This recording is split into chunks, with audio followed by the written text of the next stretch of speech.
Hi there, Isha here, and welcome to The Higher Life, where I take concepts that are considered esoteric, spiritual, and new age, and help unpack these in a way that you can see how they can become practical tools that can create a radical positive shift in your life. And the focus here is really on empowerment, education that empowers you to live in this physical world as a human being that's able to really live fully and not be limited by some of the ignorance that drives our lives. And today I want to talk about, are there different levels to empowerment? Because empowering, what does it really mean, and who is it that you're empowering? And in the last couple of videos, I've really started to unpack who is the self.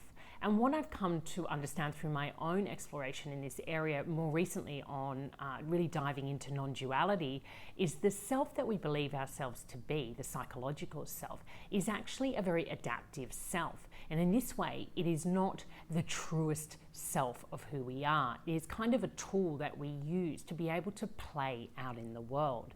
And even being born into the world, we're born as a kind of player in this duality, in this material plane where everything has good and bad, dark and light. I mean, we're all very aware of the fact that we live in an existence where there's cause and effect.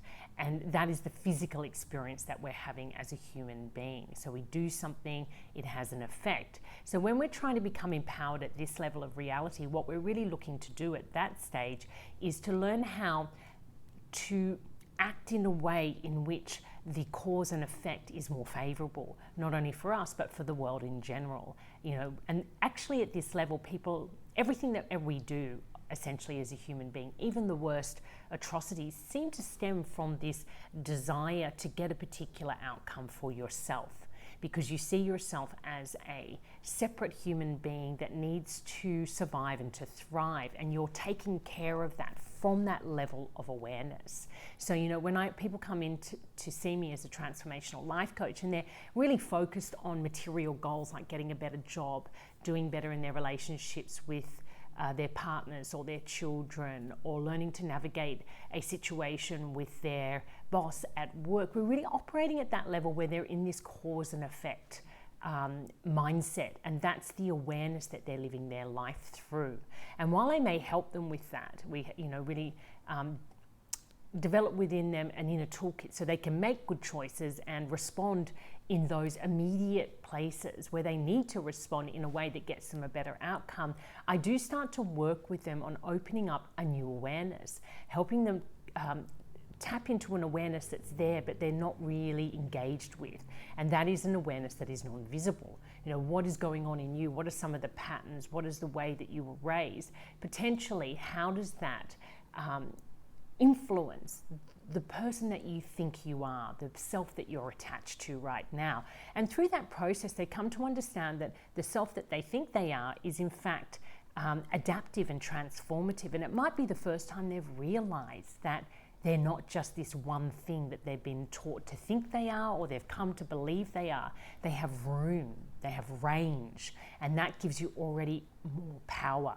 But in both these instances, we're talking about personal power, something that comes through you or that is happening inside of you through your mental construct. But you still fundamentally believe yourself to be this single person, this independent self. And you might still be very fixated to particular parts of this identification that feel really real, and you won't give up on them. And we see that in fundamentalism. This is this highest state of ignorance where a person has been raised or has come to believe in a particular sense of self that they believe is the truest self, and it has no range whatsoever. So we see this in very primitive fundamentalist religious societies where there is this real belief that I have a right to do this to another person because that is the belief system that I have been raised under. So it's very primitive and primal, and it is steeped in an ignorance that that sense of self that they think that they are under this belief system is not actually real, but to them it is so real that they would die or fight for it. And that's one extreme. So we're really wanting to move away from this level of ignorance that drives our current reality. And that level of ignorance is really that personal power is the only power that I really have. And even if you're using that personal power for good, as many influencers do and many beautiful leaders out there, it is still a limited experience of your own power. So when you start to lift out of that more obvious empowerment process, then you start to delve into spirituality. You know, what is going on and how do I fit in this larger system that I know that I'm a part of, but I don't really understand? The things that science has been trying to work out, ancient philosophy, psychology. All of this happens in the mind. It is the mind that seeks to understand and to know itself. If we were only a physical being, we wouldn't explore our experience in the way that we do. So it gives us the next clue that there is power within the mind. And we're really in that phase at the moment in humanity of really unpacking the psychology of being human, that we really live our lives through a psychology. So we live through the mind, and therefore we kind of exist through the mind. So we're getting all these clues if we dig a little deeper.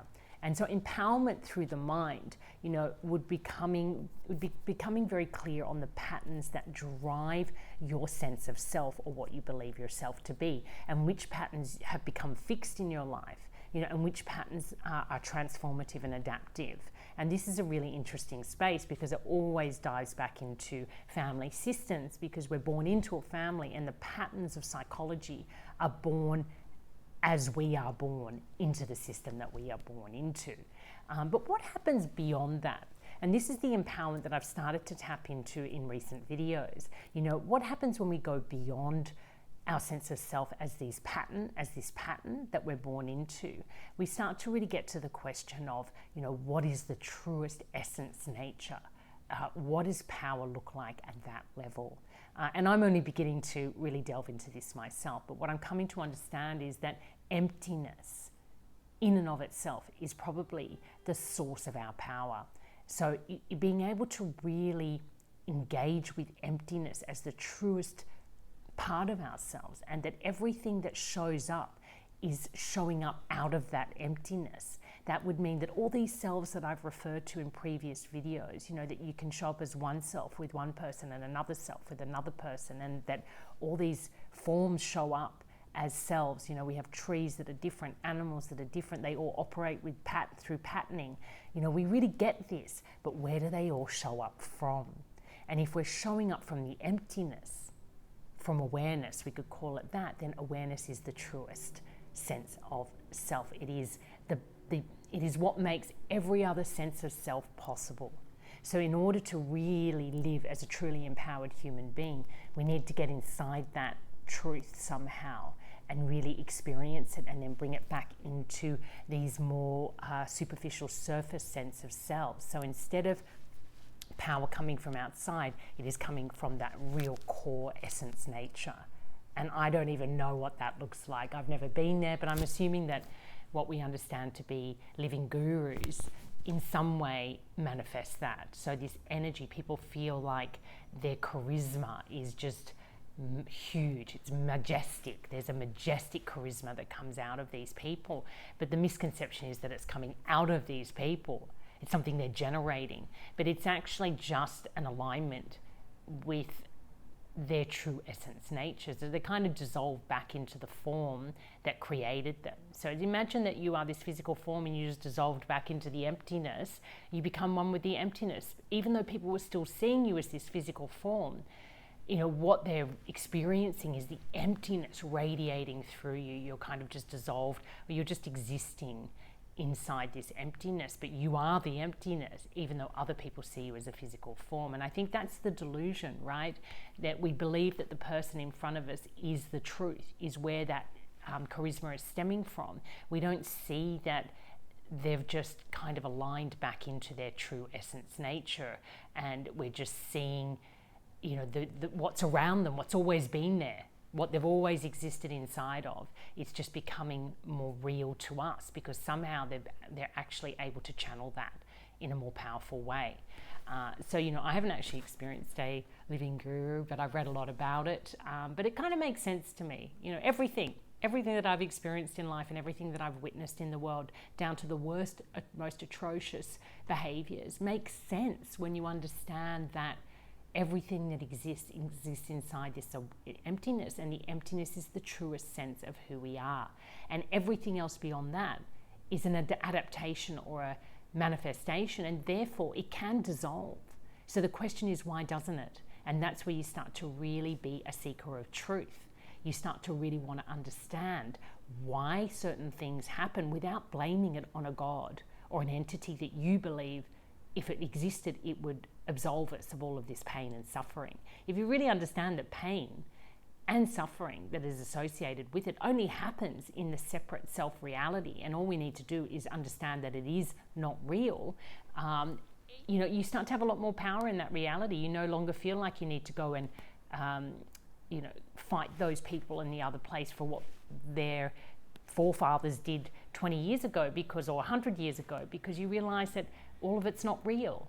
So the minute that you think that you need to avenge, it's a big part of our human experience, you need to avenge something that happened centuries ago, that's the minute you've become a believer that reality is the most real reality. But if you're really aware of, okay, the emptiness is the truest thing, and everything that manifests has manifested out of that emptiness, if that is no longer the reality that I want to be experiencing, we simply return to the emptiness. Now, if everybody knew how to do that, we wouldn't have this continual cycle of conflict that only exists because there are still so many people living at that level of ignorance, where what they've been born into they believe to be the most truest self, and they've established whole cultures and societies around that. And we are breaking those down, but it's painful. There's always going to be fundamentalist or elements or extreme ignorance in this process. So it becomes more interesting when we understand what the source of that ignorance is, rather than putting it down to evil or expecting an entity in the sky or to fix it.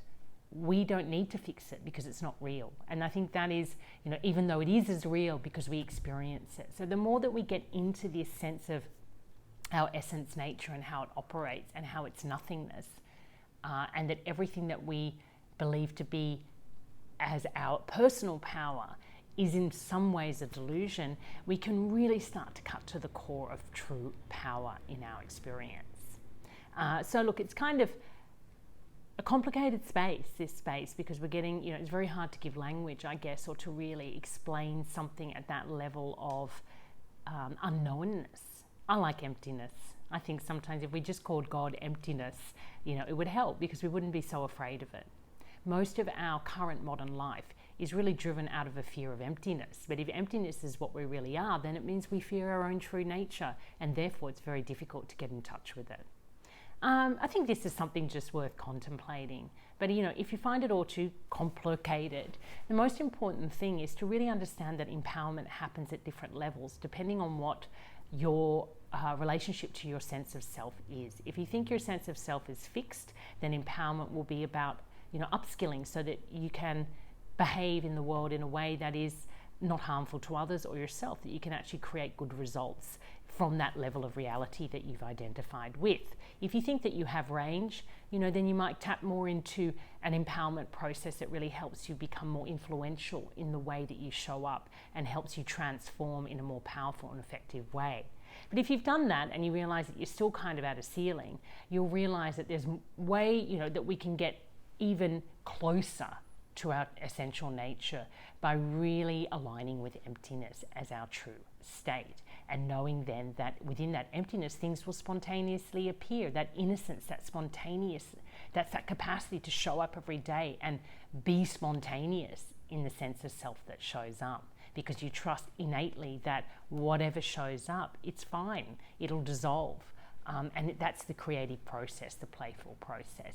It is the actor who is willing to show up and improvise. It's the improvisation process that just loves improvising. You wake up every day and you show up and meet whatever's happening, and then you let it go.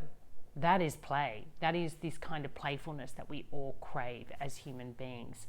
We're here to experience awareness and all these variations. So the more creative and playful and detached you are from any sense of fixed or separate self, the more fully you get to live your life. And to me, that's the outcome. We are here on earth, we live in a duality, so being able to experience this as fully as possible is, for me, the outcome of my life. And I really hope that the wisdoms and the teachings that I have accessed along the way from all these amazing people out there who are helping us to achieve this, I'm able to really share with you in a way that you get and that you can apply practically in your life. So think about it, where are you in your phase along the path of empowerment? What feels important? How do you engage with yourself? Do you think you have range, or are you still really fixed on, I am this person, this is who I am, this is how I behave? Or are you curious and wondering, like, if I gave all of that up, what's there? What am I left with? What am I going to discover? I'm there right now, and I think the videos that I've been making recently about the sense of self and non-duality and really diving into this probably is reflective of moving into that next level of exploration, and I really love having you along for the ride. So if this stuff is interesting to you, definitely check out higherlifeAcademy.com, where there's plenty of courses which can help kickstart your own process of personal transformation and empowerment. So until next time, take care and love life.